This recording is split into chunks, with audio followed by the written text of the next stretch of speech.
ठाकरेंच्या शिवसेनेचे काही खासदार वेगळा गट स्थापन करण्याची शक्यता आहे। ऑपरेशन टायगरच्या पार्श्वभूमीवर चर्चांना उधाण आलंय। रविवारच्या मातोश्रीवरील बैठकीमध्ये 9 पैकी 5 खासदार गैरहजर असल्यानं आता या चर्चांना उधाण आलेले आहे।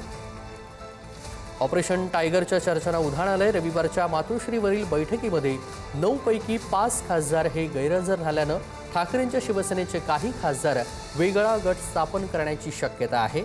ऑपरेशन टायगरच्या पार्श्वभूमीवर या चर्चांना उधाण आलेलं आहे। ठाकरे सेनेचे काही खासदार वेगळा गट स्थापन करण्याची शक्यता आहे। तशा हालचाली सुरू आहेत। राजकीय वर्तुळात तशा चर्चा देखील सुरू आहेत।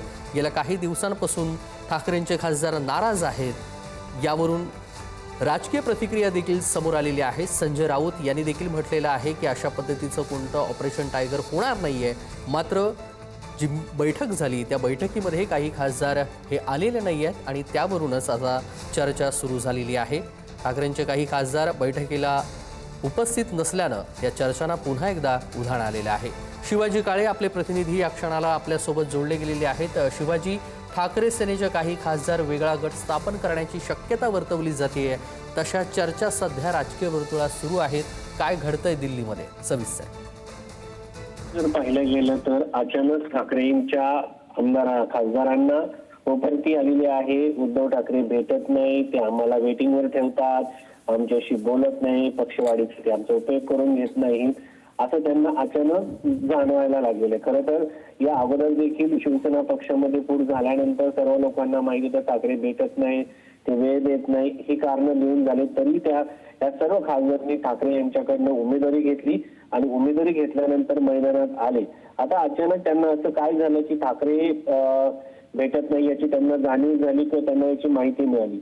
आता नवीन या सगळ्या जे खासदार आहेत हे प्रचंड नाराज आहेत असं ते सांगता आहेत। मात्र याच्यामध्ये वेगळी कहाणी कदाचित असू शकते, कारण विरोधी पक्षात राहण्याची कोणालाही इच्छा नाही एकंदरीत हे पाहायला मिळतंय। आणि दुसरी गोष्ट यामध्ये सगळ्यात महत्वाचं म्हणजे त्यांच्यासमोर कोणते पर्याय आहेत। ठाकरेंचे खासदार फुटणार आहेत का? तर फुटणार आहेत। जनमताचा आदेश जो आहे त्याला उल्लंघन केलं जाणार आहे का? आहे, कारण हे खासदार जे आहेत खासगीत बोलताना या सगळ्या संदर्भामध्ये स्पष्टपणे सांगतात की आम्हाला बाहेर बसून ठेवलं जातं, या संदर्भात आम्हाला कुठला आदेश दिला जात नाही, आमचा उपयोग करून घेतला जात नाही। तर त्यांच्यासमोरचा कायदेशीर पर्याय कोणता आहे?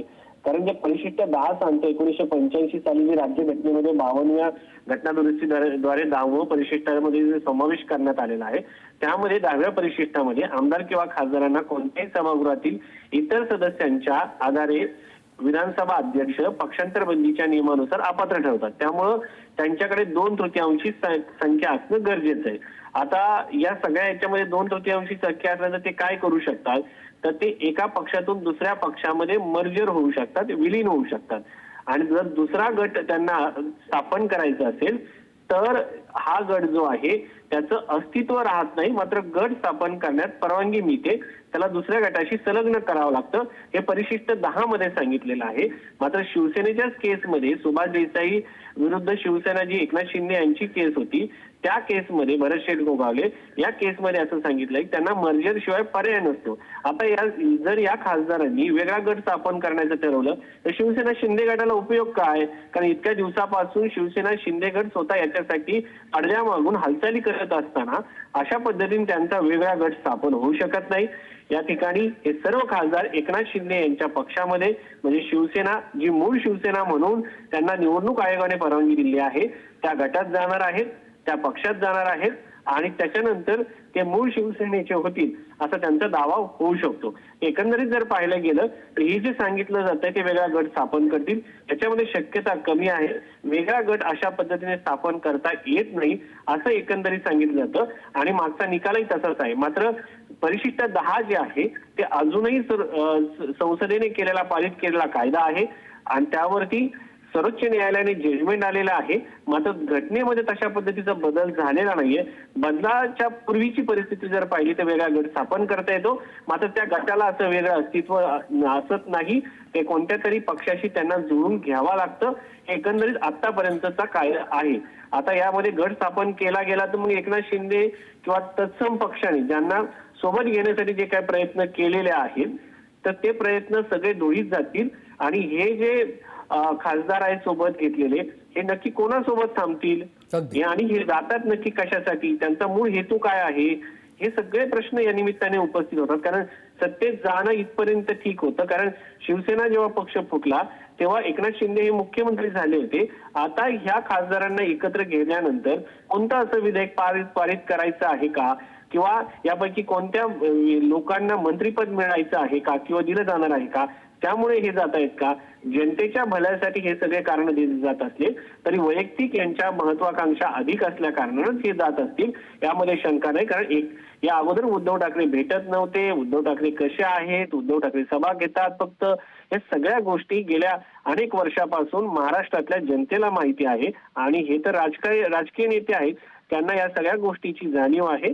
त्यामुळं परिशिष्ट 10 नुसार हे वेगळा गट स्थापन करू शकतात. मात्र हे वेगळा गट स्थापन करणार नाही. यांची संख्या झाल्यानंतर ज्या पद्धतीने टीएमसीने पत्र दिलेलं आहे त्या पद्धतीने पत्र हे लोकसभा अध्यक्षांना देतील आणि यांची मागणी असेल की त्यांना शिवसेना शिंदे पक्षामध्ये विलीन करून घेण्यात यावं. त्यानुसार हे विलीन होतील. कारण याच्यासाठी गेल्या अनेक दिवसांपासून हे खासदार जे आहेत हे एकनाथ शिंदे आणि त्यांच्या पक्षाच्या संपर्कात असल्याच्या बातम्या येत होत्या. काही ठिकाणी फोटो आले. आज सकाळीच एक खासदार संजय देशमुख हे शिंदे यांच्या पक्षाचे केंद्रात मंत्री असलेले प्रतापराव जाधव यांना भेटले आणि समोर मीडियाला माध्यमांना पाहून मागच्या दाराने निघून गेले.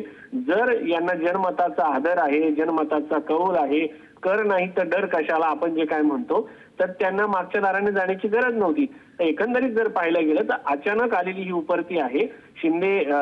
उद्धव ठाकरे भेटत नाहीत, उद्धव ठाकरे आम्हाला जबाबदारी देत नाहीत. एकंदरीत यांना विरोधात राहायचं नाहीये. यांना वेगवेगळ्या गोष्टीची आमिष कदाचित आलेली असू शकतात. त्यामुळे हे दुसऱ्या पक्षामध्ये जाण्याचे प्रयत्न करताना पाहायला मिळतात. अगदी शिवाजी, पण रविवारी मुंबईमध्ये मातोश्रीमध्ये जी बैठक झाली त्याच्यामध्ये साधारणतः 9 खासदारांपैकी 5 खासदार गैरहजर होते. या अनुषंगानं दिल्लीमध्ये काय घडामोडी घडत आहेत? एकंदरीत जर पाहिलं गेलं तर त्या बैठकीमध्ये उद्धव ठाकरे यांच्या पक्षाच्या वतीने जर या सर्व खासदारांना या अगोदरच मेल करून बोलावलं गेलं असेल आणि ते पक्षाच्या बैठकीला अनुपस्थित होते म्हणून त्यांच्यावरती कारवाई केली जाऊ शकते. मात्र याच्यावरती संजय राऊत यांनी पत्रकार परिषद घेऊन सांगितलं की ते सर्व उपस्थित होते. त्यामुळे पक्षाचा आदेश डावलून त्यांनी पक्षांतर विरोधी काही कृती केलेल्या आहेत हे अद्यापपर्यंत त्यांच्याच पक्षाच्या लोकांनी अद्यापपर्यंत सांगितलेलं नाही.